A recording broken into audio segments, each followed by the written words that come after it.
Bueno, tengan muy buenos días. Vamos a iniciar el curso de gestión financiera.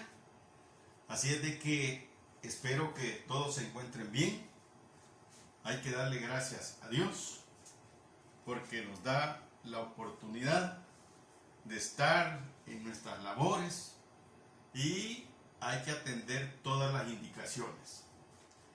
Vamos a iniciar sobre el material que ustedes ya tienen y que me imagino que ya lo estudiaron. Algunas preguntas han surgido y aquí brevemente se las voy a contestar. Las decisiones de financiamiento a largo plazo es el contenido de este material. Y sobre las decisiones les puedo decir que en otras oportunidades ya hemos hablado de que es fácil tomar decisiones, pero decisiones cajoneras. Así es que cuando se trata de financiamiento a largo plazo, se tiene que elaborar el proyecto de inversión. Y ese proyecto de inversión es la decisión que vamos a tomar cuánto vamos a invertir. Pero para eso también tenemos que seleccionar las fuentes de financiamiento, la que mejor nos parezca, la que nos dé mejores periodos de gracia, mejores plazos. A eso hay que apuntarle al tomar las decisiones. Entonces, dice las decisiones de inversión se refiere a los activos de la empresa. O sea que es el destino de los recursos, en qué lo vamos a invertir. Y las decisiones al mismo tiempo, dice, serán elegidas según el objetivo que se pretenda buscar. O sea, ¿qué es lo que pretendemos nosotros? ¿Qué es lo que queremos? Si queremos rentabilidad, rendimiento, beneficio social, todo eso es lo que vamos a enmarcar nosotros en las decisiones de la inversión. Y como les había dicho anteriormente, que la decisión de financiamiento, ¿verdad?, se enmarca, dice, solo en las fuentes de financiamiento a largo plazo. Quiere decir que esta asignatura, gestión financiera, se refiere a los proyectos de inversión, pero de largo plazo. Así es de que aquí no vamos a tocar, sí, en algún momento vamos a mencionar algunos aspectos, ¿verdad?, de corto plazo, pero no es eso el objetivo, sino que financiamientos, inversión de largo plazo. Dice, las decisiones de financiamiento se eligen según el grado de autonomía y la cuantía de endeudamiento que es capaz de soportar. O sea, que ya en otra asignatura estudiamos que el nivel de endeudamiento es un factor determinante para poder adquirir más deuda. Entonces, en este caso, tenemos que tener ya la estructura de la empresa, activo igual a pasivo más el capital. Esta es la estructura de una empresa. ¿Y cuál es su contenido? El contenido es, cuando hablamos de que el activo es igual al pasivo más el capital, estamos hablando que todo lo que es el pasivo más el capital es el origen. Y eso se refleja en el activo. Todo lo que está aquí en el pasivo y el capital se refleja en el activo. Origen, pasivo, capital y destino, el activo. Ahí van a aparecer todas las cuentas. Y podemos hablar sobre el pasivo. En el pasivo están obligaciones de corto plazo y también de largo plazo. Dentro de corto plazo ya hemos hablado en otras oportunidades que están los créditos espontáneos o crédito comercial, que esos son sin garantía. Están los pasivos acumulados, que también es una forma de financiarse la empresa, con los pasivos acumulados, los documentos por pagar y las líneas de crédito, que en muchos casos son líneas de crédito recurrentes. Los anticipos a clientes, ¿verdad? Ahí se reflejan también en el pasivo. Y también están con garantía. Y por ahí surgió una pregunta de uno de sus compañeros. ¿Qué es el gravamen abierto y para qué sirve? ¿O qué es en sí? El gravamen abierto, cuando estamos hablando de que es parte del pasivo, generalmente el gravamen abierto, eso lo estudiamos en la materia análisis e interpretación de estados financieros. Y podíamos ver ahí todos los tipos de garantías. La solidaria, la prendaria, la hipotecaria. Y ahí hablábamos de la hipotecaria, que más adelante lo vamos a ver. Hablábamos de gravamen. Y el gravamen es el derecho que yo le doy a mis acreedores, que si yo no les pago, ellos están con todo el derecho de poderme embargar mis bienes.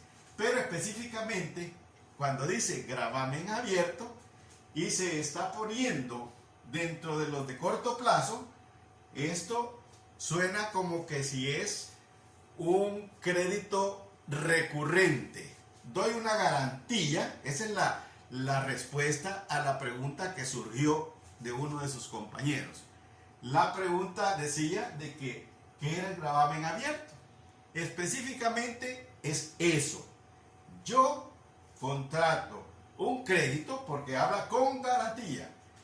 Contrato un crédito, el financiamiento, y otorgo un bien.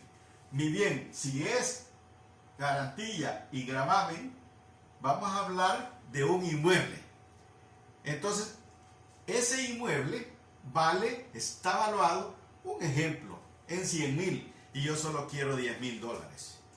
Entonces, me dan los 10,000, escrituro con una garantía hipotecaria con gravamen abierto, o sea, hipoteca abierta.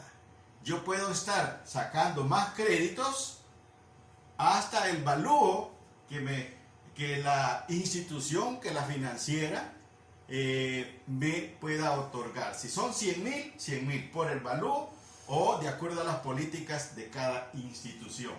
Entonces está el gravamen abierto, hay recibos de depósito, o sea, también cuando quizá posiblemente más adelante estudiemos los almacenes generales de depósito. Y cuando usted utiliza esos servicios, mercaderías, maquinarias que deja usted en los almacenes, le dan a usted un certificado de depósito que usted lo puede dar en garantía también.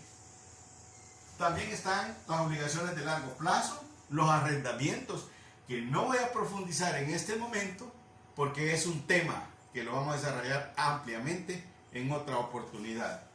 Los préstamos a largo plazo, que son los créditos de los cuales estoy hablando, y la venta de bonos. Es otro de los temas también que vamos a desarrollar, pero esta es una obligación. O sea, la empresa lo que ha hecho es emitir bonos. Necesita recursos y emite bonos. Lo vende. Y ahí va estampado dentro del certificado, dentro del bono, la tasa de interés que se le va a estar pagando. O sea que tiene que cumplir con esas obligaciones también. A usted le dan un financiamiento a través de la figura de los bonos y usted le va a estar dando intereses de acuerdo a lo pactado. Pero regresando, dentro del capital, la estructura, estamos hablando de la estructura de la empresa. Dentro del capital están las acciones comunes y también las acciones preferentes. Más adelante también se puede hablar sobre esto. Las utilidades y las reservas. Y estas son figuras también que es una forma de autofinanciarse. Vamos a ver los préstamos a largo plazo, ya como un concepto, una definición. Dice, un préstamo a largo plazo es usualmente un acuerdo formal para proveer fondos por más de un año, y la mayoría son para alguna mejora que beneficiará a la compañía y aumentará las ganancias. Y se hace la aclaración que los préstamos a largo plazo usualmente son pagados de las ganancias. Entonces, quedamos claros de que un préstamo a largo plazo siempre lleva el propósito, el objetivo de invertir en beneficio de la empresa para obtener mayores rendimientos. Y aquí está de lo que ya hace un momento les hablé, la figura de la hipoteca. Dice, es un traslado condicionado de propiedad que es otorgado por el prestatario, que es el deudor, al prestamista, que es el acreedor, a fin de garantizar el pago del préstamo. O sea, lo que les decía, yo como deudor o prestatario, óiganlo, deudor o prestatario, le digo a mi acreedor o prestamista que me otorgue un financiamiento. Y en garantía, o sea, para garantizar que le voy a pagar, le doy la hipoteca de un bien inmueble. Si el prestamista no cancela dicha hipoteca, la misma le será arrebatada y pasará a manos del prestatario o prestamista. La hipoteca tiene sus ventajas y también sus desventajas. Para el prestatario, ¿quién es el prestatario?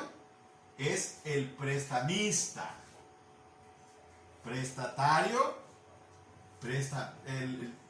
El prestatario le es rentable debido a la posibilidad de obtener ganancia por medio de los intereses generados de la operación. Da seguridad al prestatario de no obtener pérdida al otorgar el préstamo. Y el prestamista tiene la posibilidad de adquirir un bien. O sea, esto también se relaciona con lo que es el arrendamiento. ¿Por qué? Porque este tipo de financiamientos a través de hipotecas puede darse como un arrendamiento financiero.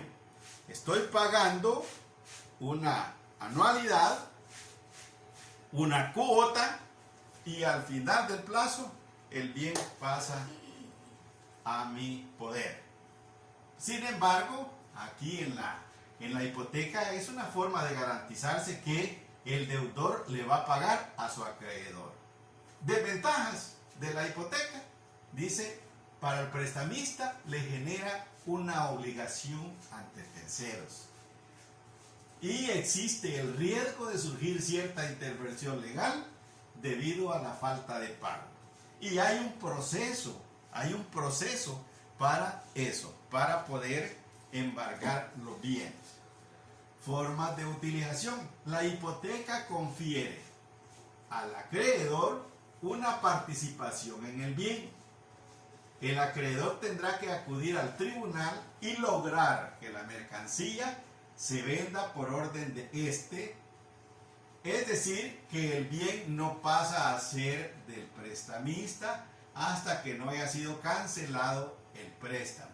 Este tipo de financiamiento por lo general es realizado por medio de los bancos y hay un proceso, ya lo mencioné, hay un proceso dentro del cual se llega hasta los tribunales, ¿verdad?, para los embargos respectivos. Dentro de la fuente de financiamiento, además, están las acciones. Las acciones representan, dice, la participación patrimonial o de capital de los accionistas dentro de la organización a la que pertenece. Son de mucha importancia ya que miden el nivel de participación y lo que le corresponde a un accionista por concepto de dividendos, derechos de los accionistas, derechos preferenciales. Entonces, ¿qué podemos decir de esto? De que de igual manera tomo la decisión de inversión elaboramos el proyecto de inversión, voy a la banca de inversión y emito las acciones. Emito las acciones. Entonces, al emitir las acciones, hay muchas personas inversionistas, las decisiones de inversión por el lado del inversionista, que adquiere las acciones a determinado valor. Entonces, esta persona se convierte en accionista de la empresa. Se convierte en accionista. O sea que cada acción es una partecita del capital de la empresa. Y eso tiene derecho a, dice, miden el nivel de participación. De acuerdo a su participación, así también van a ser los dividendos que va a obtener, ¿verdad? Ventajas de las acciones. Las acciones preferentes dan el énfasis deseado al ingreso. O sea, invierto en acciones preferentes considerando que mi objetivo es el beneficio, ¿verdad? La utilidad. Las acciones preferentes son particularmente útiles para las negociaciones de fusión y adquisición de empresas. Es otro tema que también al final, en el último periodo, lo vamos a desarrollar.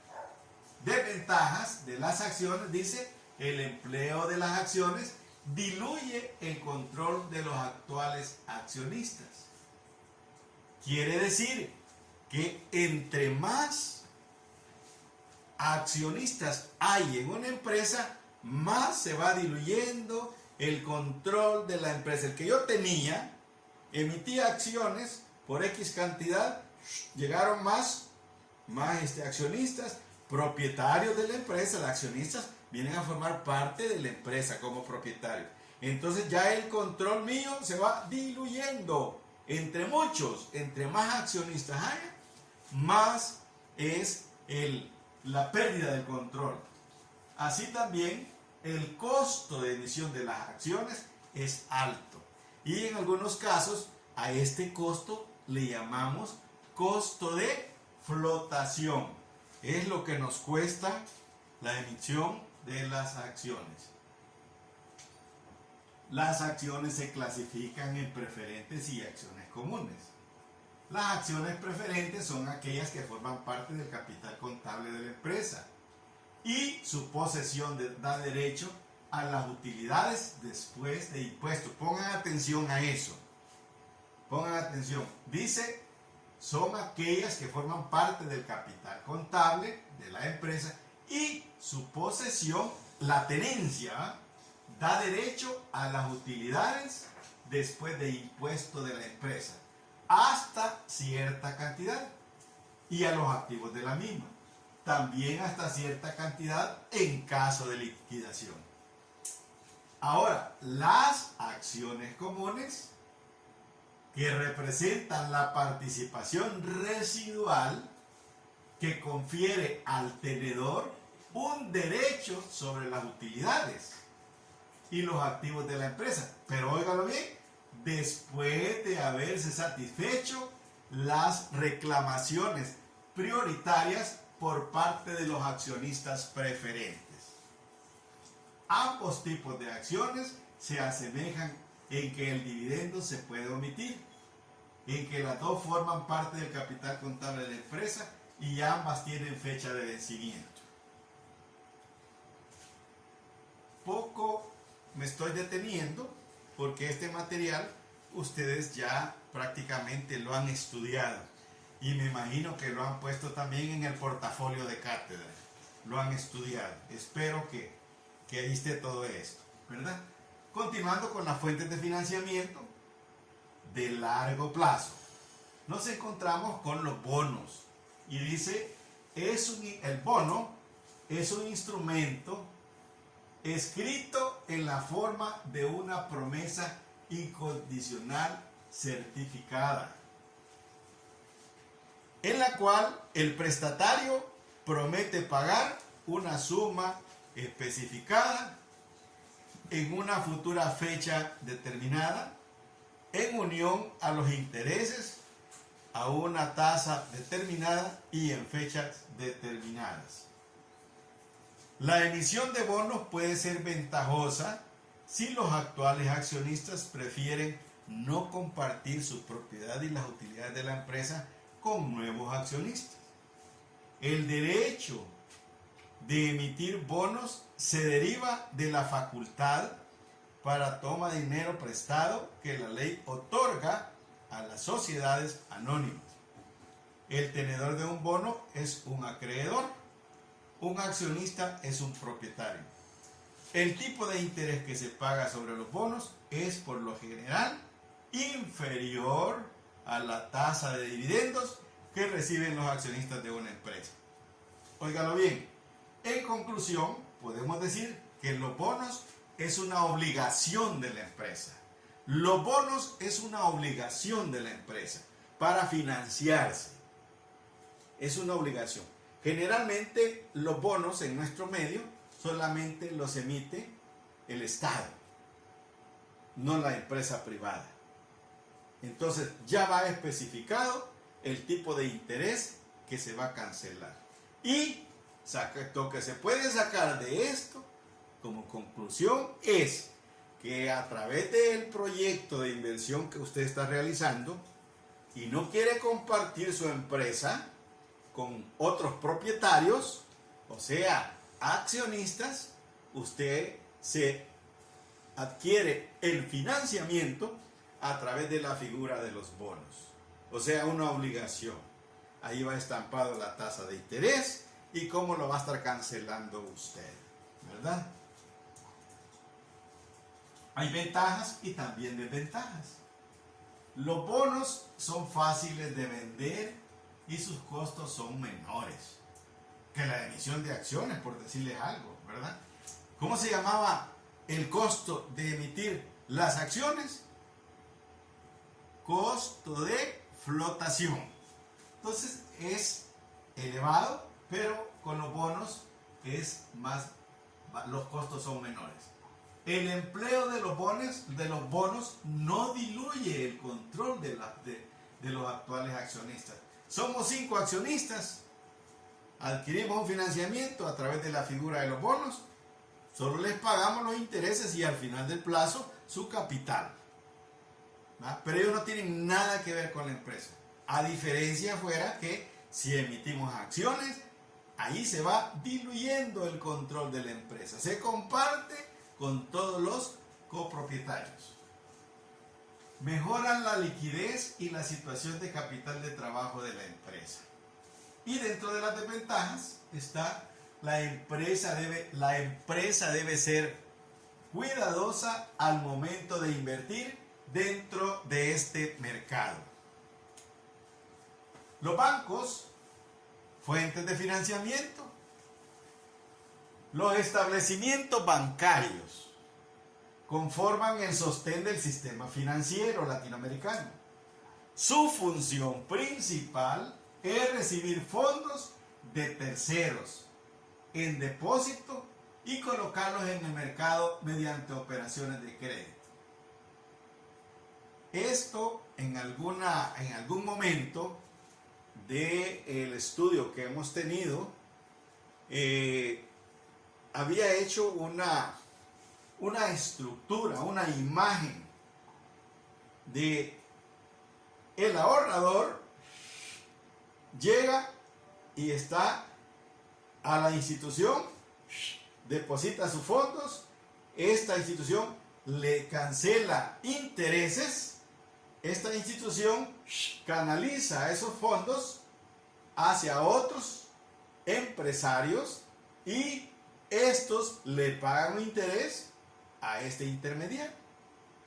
De acuerdo a la demanda de créditos, así van a ser las políticas del intermediario, que es otra de las preguntas que surgió. Intermediarios financieros, esos son los que intermedian, los que están, ¿verdad?, entre un y otro agente, son agentes. Dice, la base de operación de los bancos para el otorgamiento de crédito se basa en el mutuo comercial, bajo las exigencias de la entidad de vigilancia, la superintendencia. ¿Qué quiere decir mutuo comercial? Es el documento que se elabora cuando a mí me dan un financiamiento, ya sea si es un crédito solidario, si es hipotecario, si es prendario. El documento que legaliza ese crédito es el mutuo comercial. Entonces, eso le garantiza al banco que usted le va a pagar.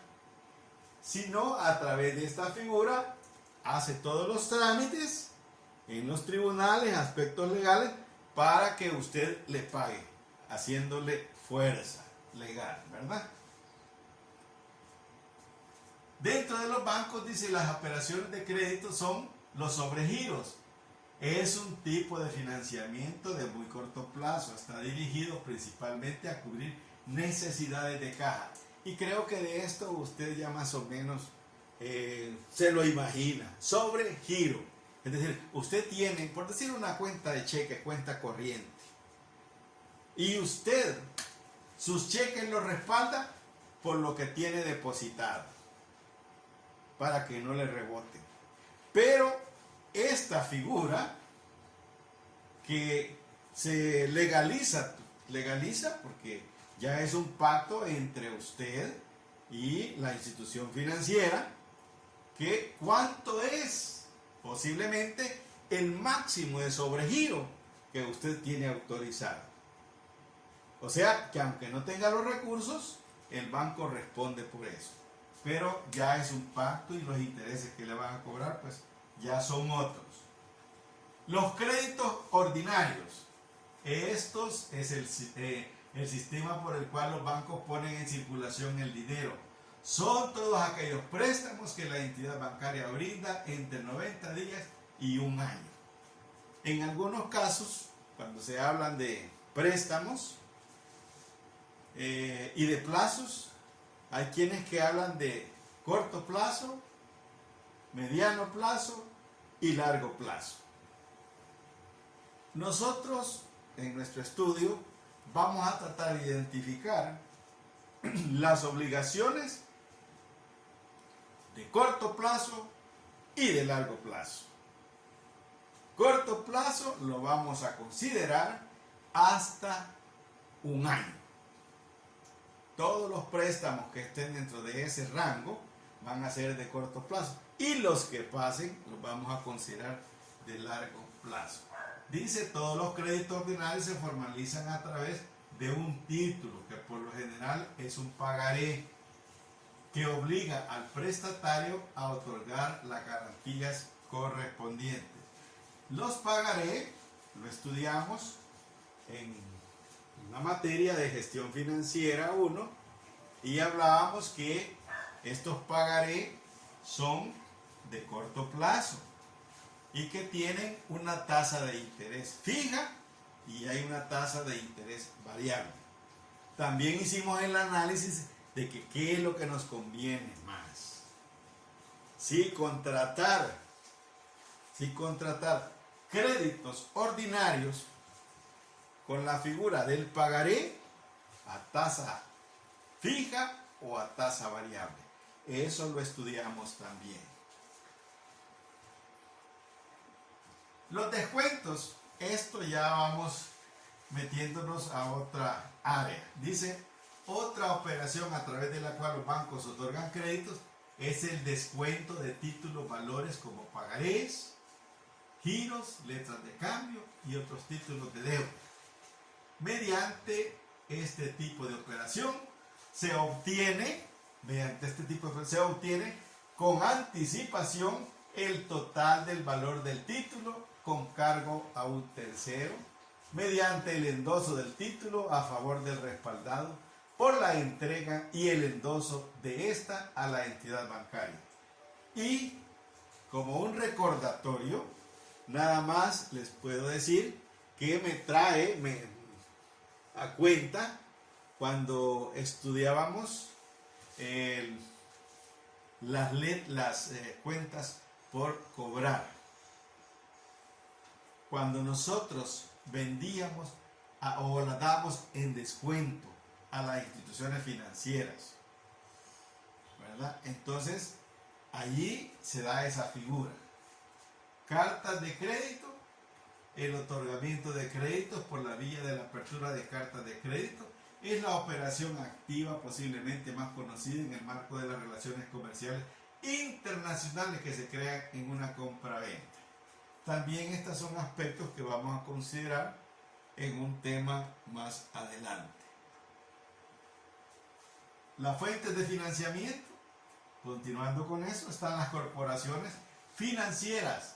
Las corporaciones financieras son conocidas en el lenguaje financiero como bancos de desarrollo y están encargados de la intermediación financiera orientada a participar directa y activamente en el proceso de ahorro e inversión de largo plazo.